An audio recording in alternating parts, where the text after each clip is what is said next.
Reciban nuestro saludo al iniciar la actividad orientadora número 3 de farmacología clínica. La misma tiene como finalidad el estudio de los principales grupos farmacológicos empleados en el tratamiento del asma y de otros síntomas que acompañan frecuentemente a las enfermedades respiratorias.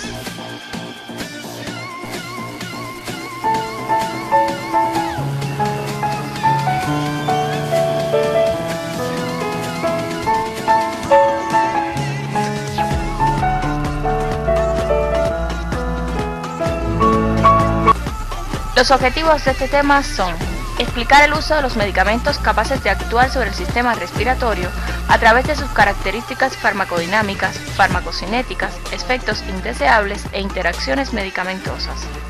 Seleccionar el medicamento de elección para el tratamiento de mantenimiento o de la crisis del asma bronquial a partir de sus características farmacológicas. Identificar los principales usos de los expectorantes, fluidificantes y antitusígenos partiendo de sus acciones farmacológicas. En la semana anterior estudiamos los medicamentos empleados en el tratamiento de enfermedades virales como las causadas por herpesvirus, influenza o VIH, y los antimicrobianos indicados en infecciones bacterianas frecuentes. Es importante que tengan presente la estrecha relación entre el espectro antimicrobiano y las principales indicaciones terapéuticas de los fármacos estudiados, sin olvidar sus principales toxicidades.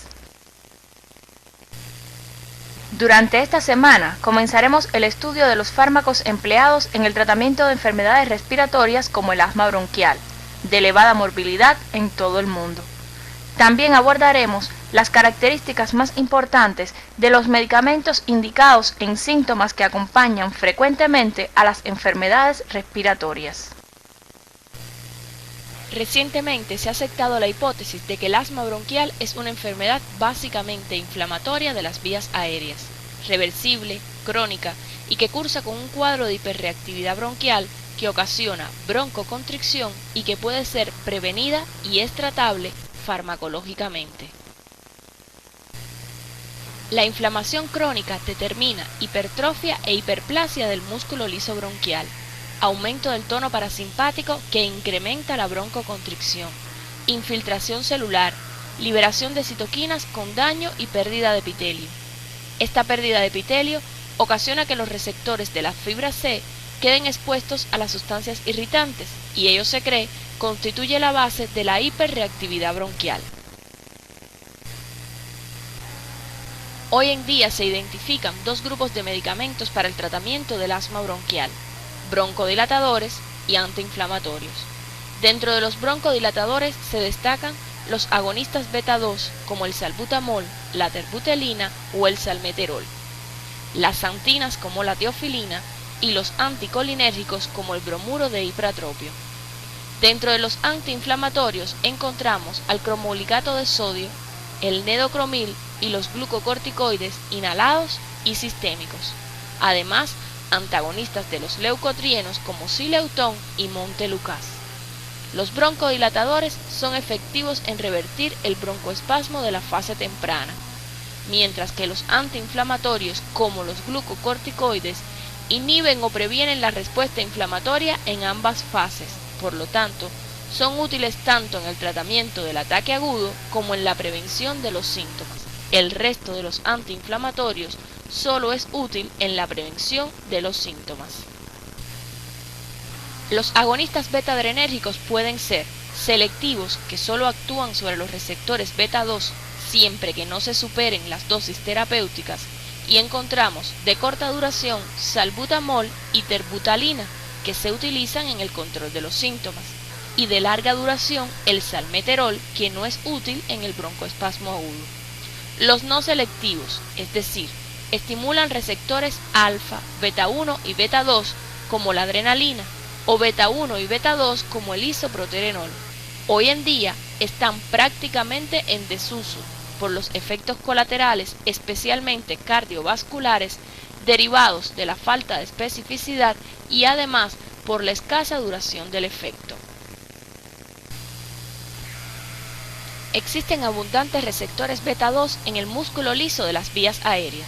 Su activación origina broncodilatación, vasodilatación, inhibición de la liberación de mediadores y aumento del aclaramiento mucociliar, entre otros efectos. Los agonistas beta-adrenérgicos relajan la musculatura lisa bronquial mediante la activación de la adenilciclasa y la elevación del AMP cíclico intracelular. Este mecanismo tiene una doble consecuencia. En primer lugar, la activación de la proteína quinasa A y la fosforilación de la quinasa de la cadena ligera de miosina, la cual, fosforilada, es inactiva. En segundo lugar, la disminución del calcio libre intracelular. En consecuencia, habrá una menor formación del complejo calcio-calmodulina. En ambas circunstancias, habrá una menor fosforilación de la miosina y un menor acoplamiento actina-miosina. Las acciones farmacológicas de los agonistas beta-adrenérgicos útiles en el tratamiento del asma bronquial son: producen relajación de la fibra lisa bronquial provocando broncodilatación, inhiben la liberación de mediadores de la inflamación desde las células cebadas e incrementan la actividad mucociliar favoreciendo la excreción del mucus. Se ha demostrado que a pesar de que los agonistas beta inhiben la liberación de mediadores de la inflamación, su administración no disminuye la hiperreactividad bronquial. Por esta razón, se prefieren los antiinflamatorios para el tratamiento crónico y los agonistas beta se reservan exclusivamente para el tratamiento sintomático. La mayoría de las reacciones adversas son consecuencia de su acción adrenérgica y guardan relación con la dosis y la vía de administración. Entre las reacciones adversas más frecuentes que aparecen con el uso de estos fármacos están el temblor por estímulo de receptores beta-2 localizados en músculo esquelético, palpitaciones y taquicardia refleja por vasodilatación arterial, también por estímulo de receptores beta-2 en el músculo liso vascular, el nerviosismo y la cefalea. Estas reacciones son menores y prácticamente indetectables si se administra adecuadamente por vía inhalatoria a las dosis prescritas.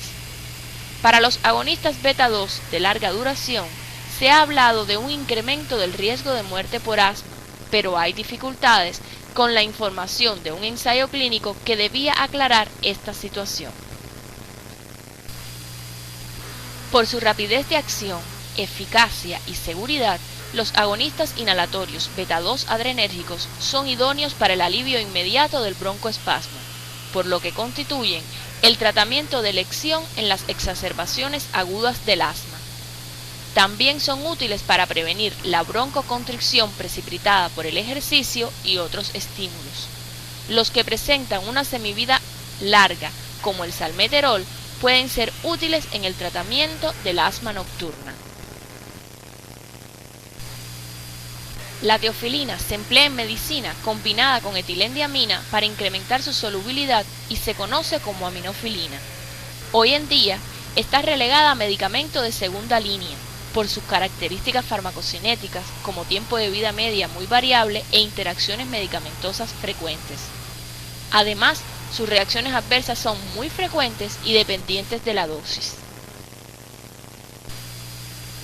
Su mecanismo de acción no es bien conocido y se plantean varias hipótesis para tratar de explicar sus acciones en el asma bronquial. Estas acciones farmacológicas son: relaja el músculo liso bronquial, es una acción más débil y de inicio más lento que la de los agonistas beta-2 inhalados. Disminuye la liberación de mediadores desde las células cebadas e eosinófilos sensibilizados. Incrementa la actividad mucociliar y mejora la contractilidad del diafragma y la fatiga diafragmática, especialmente en pacientes con enfermedad pulmonar obstructiva crónica.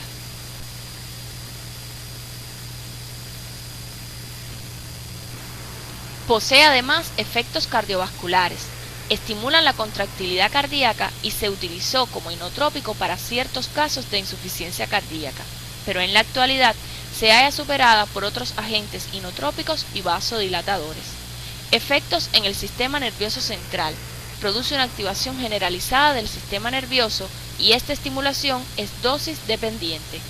Tiene otros efectos farmacológicos en el aparato digestivo, por ejemplo, relaja la musculatura lisa de las vías biliares, lo que puede ser útil en el tratamiento del cólico biliar. Estimula la secreción gástrica de ácido y pectina, lo que con frecuencia origina en los pacientes intolerancia gástrica. Tiene además una débil acción diurética. Como señalamos previamente, las reacciones adversas de la teofilina son frecuentes y dependientes de la dosis. Con concentraciones plasmáticas por debajo de 20 microgramos por mililitro, se producen efectos tóxicos leves a nivel gastrointestinal, náuseas, vómitos, molestias epigástricas, diarrea, a nivel del sistema nervioso central, vómitos, irritabilidad, intranquilidad, insomnio, hipertermia, y a nivel cardiovascular, taquicardia. Con concentraciones plasmáticas por encima de 40 microgramos por mililitro, se producen reacciones adversas graves, vómitos, deshidratación, cuadro maníaco, alucinaciones, convulsiones, coma y arritmias. No debemos olvidar que la administración endovenosa rápida de la teofilina en menos de 20 minutos puede ocasionar trastornos severos del ritmo cardíaco y muerte. Por esto se debe administrar siempre lentamente. Algunos factores son capaces de incrementar los niveles plasmáticos de teofilina hasta niveles tóxicos, como ocurre en infecciones virales, insuficiencia cardíaca, enfermedad hepática, ancianos y obesos. También pueden ocurrir interacciones por administración conjunta con otros agentes, como eritromicina, cimetidina, ciprofloxacina y anticonceptivos orales.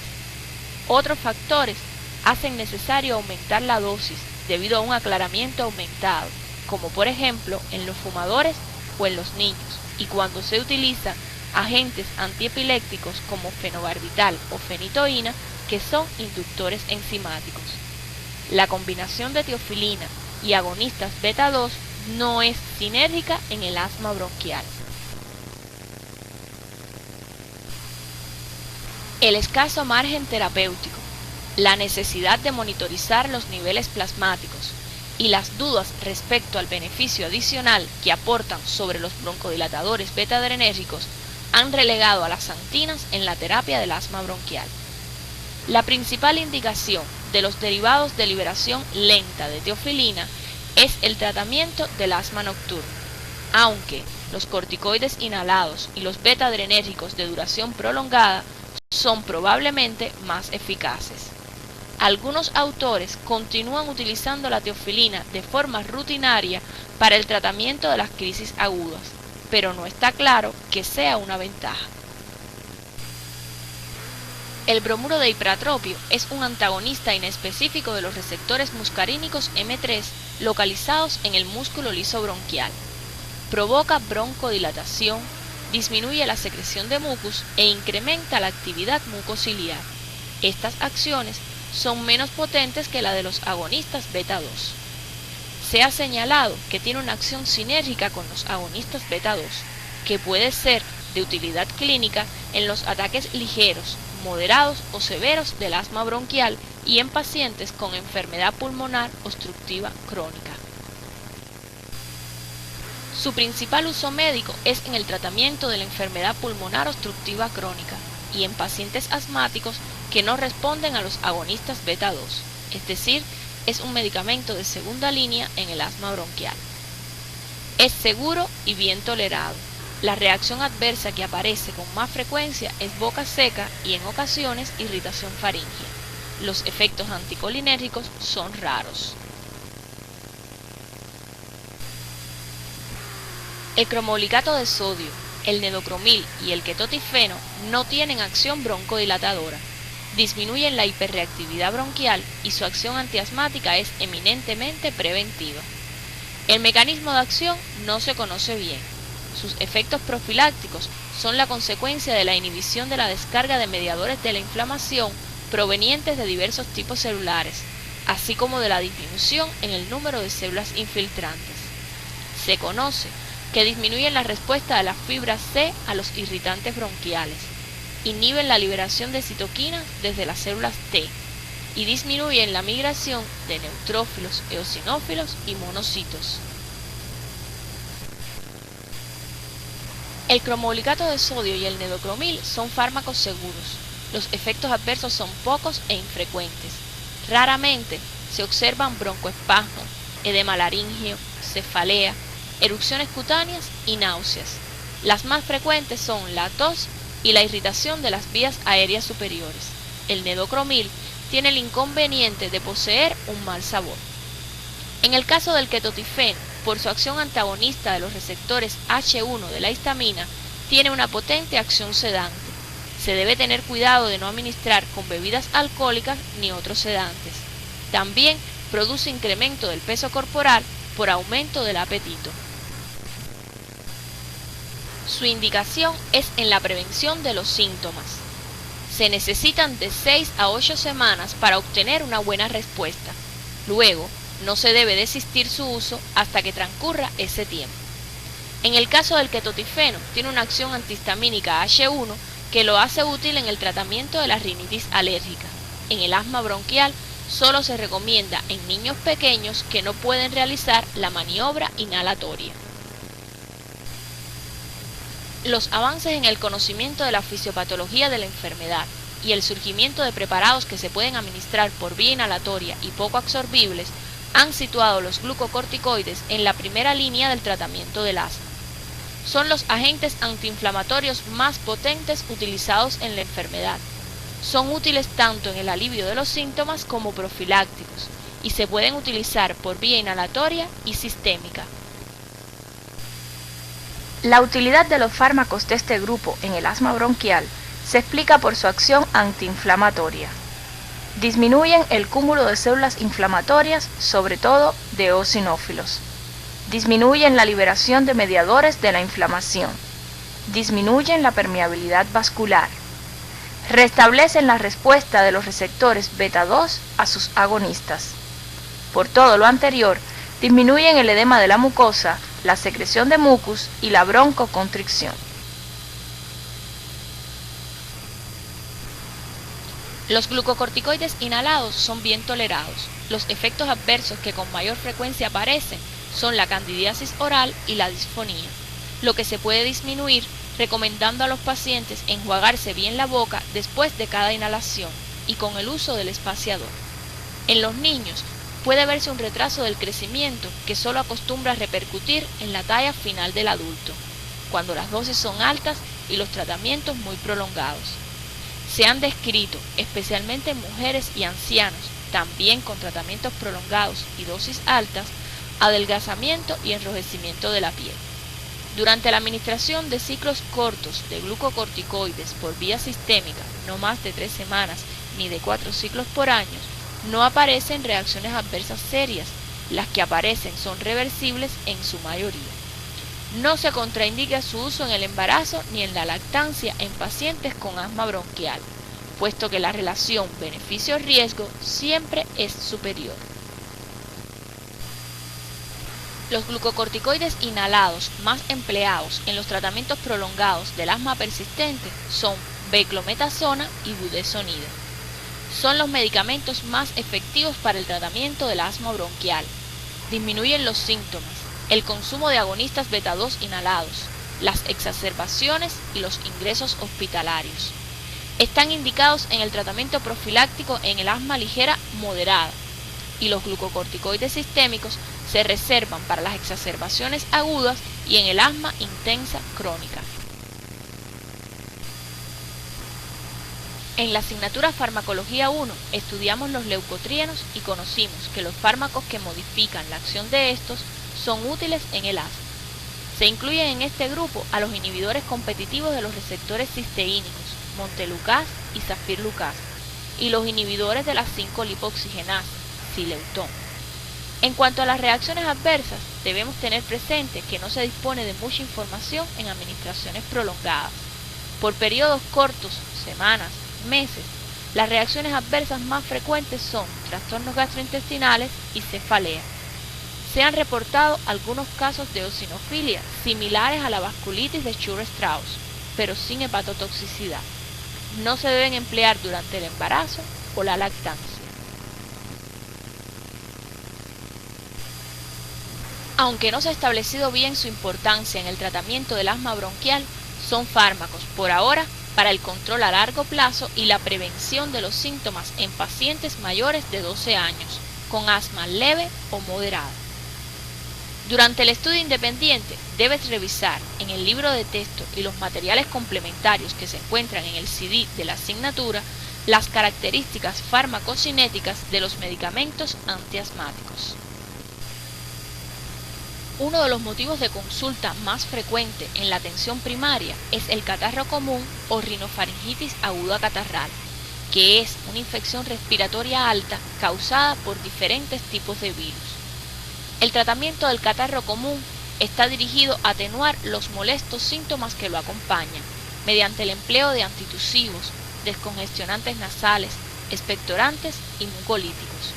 Medicamentos que gozan de mucha popularidad en la población, pero los datos publicados sobre su efectividad son contradictorios. Además, es muy frecuente que se presenten mezclados en preparados comerciales o asociados a otros que no aportan ventaja o provocan más riesgos que beneficios. La tos es una respuesta fisiológica normal por la que el organismo intenta defenderse de una posible agresión hacia el aparato respiratorio. Constituye un mecanismo de defensa que solo debe suprimirse en caso de tos seca y si aumenta en frecuencia y severidad, por ejemplo, si trastorna el descanso del paciente. Los medicamentos antitusivos se clasifican en centrales y los que actúan a nivel periférico. Dentro de los centrales incluyen a los opioides, codeína, hidrocodeína, hidromorfina y a los no opioides dextrometorfan, además de los antihistamínicos difenhidramina y prometazina. Los que actúan a nivel periférico son agentes con actividad anestésica local o analgésica, así como los expectorantes. La mayoría de los fármacos antitusivos reducen la tos al inhibir el centro vulvar. Otros pueden reducirla indirectamente al fluidificar las secreciones, facilitando su expulsión, y otros la suprimen al inducir anestesia local. La codeína y el dextrometorfan son los principios activos que han demostrado eficacia en los ensayos clínicos. Han sido los más estudiados y muchos autores los consideran como los fármacos de elección. Se prefiere el dextrometorfan porque presenta menor capacidad de adicción que la codeína. La codeína provoca somnolencia, que se potencia si se consume conjuntamente con otros medicamentos como antihistamínicos y ansiolíticos. Puede aparecer depresión respiratoria con dosis altas. En los lactantes, la distribución en sistema nervioso central es mayor y puede provocar muerte súbita por depresión vulvar. Se contraindica en la insuficiencia hepática y en la insuficiencia respiratoria. Las reacciones adversas del dextrometorfan son raras. Se ha reportado somnolencia, vértigo y trastornos gastrointestinales. A pesar de que no se ha reportado depresión respiratoria a las dosis empleadas, debe usarse con precaución en pacientes con enfermedad pulmonar obstructiva crónica o con crisis de asma. Sus contraindicaciones, al igual que la codeína, son en la insuficiencia hepática y respiratoria. Recordemos que se evitarán las combinaciones de antitusivos con expectorantes, pues resulta una combinación irracional. El objetivo fundamental del empleo de expectorantes y mucolíticos es el de facilitar la expulsión de las secreciones respiratorias en enfermedades como bronquitis crónica, asma bronquial y las bronquiectasias, pero no está justificado en infecciones agudas, bacterianas o virales como el catarro común. Los expectorantes estimulan el flujo del fluido respiratorio y facilitan el movimiento de las secreciones hacia la faringe por el movimiento ciliar. Para la mayoría de ellos no existen ensayos clínicos controlados convincentes acerca de su capacidad de inducir o mejorar la expectoración. El agua para muchos es el mejor agente para facilitar la expectoración. Además de no existir buenas evidencias de la eficacia del empleo de fármacos como la ipecacuana, los yoduros, las sales de amonio y la guaifenesina, entre otros, estos irritan la mucosa gástrica y son frecuentes las dispepsias y otros síntomas de irritación gastrointestinal. Los mucolíticos son los fármacos que modifican las características físico-químicas de la secreción tráqueo-bronquial, de manera que la expectoración resulta más eficaz y cómoda de expulsar. El uso de estos medicamentos es muy controvertido y su eficacia no está bien documentada. De ellos, la acetilcisteína es el más empleado. La acetilcisteína se emplea como mucolítico en enfermedades respiratorias acompañadas de tos húmeda. Las reacciones adversas más frecuentes son estomatitis, somnolencia, náuseas, vómitos, rinorrea, cefalea, temblor, erupción y escozor en el punto de inyección. Debe usarse con precaución en pacientes con úlcera péptica por el peligro de hemorragia gastrointestinal, también en asmáticos por la posibilidad de que ocurra broncoespasmo. Puede ser útil en el asma bronquial el aloe vera o sábila, con efecto antitusígeno eucaliptus eucalipto, Zingiber officinalis jengibre y con efecto expectorante Allium sativum ajo. Te recomendamos indagar en tu comunidad sobre otras plantas útiles en estas indicaciones. Al finalizar la actividad orientadora, podemos arribar a las siguientes conclusiones. En el tratamiento del asma bronquial, están indicados los broncodilatadores para revertir el broncoespasmo agudo y los antiinflamatorios en la prevención de los síntomas, excepto los glucocorticoides que previenen la respuesta inflamatoria en la crisis y en la intercrisis. Los datos publicados sobre la efectividad de antitusivos, expectorantes y mucolíticos son contradictorios. Por tanto, no se indicarán de forma rutinaria y solo deben prescribirse en situaciones en que se justifique su empleo.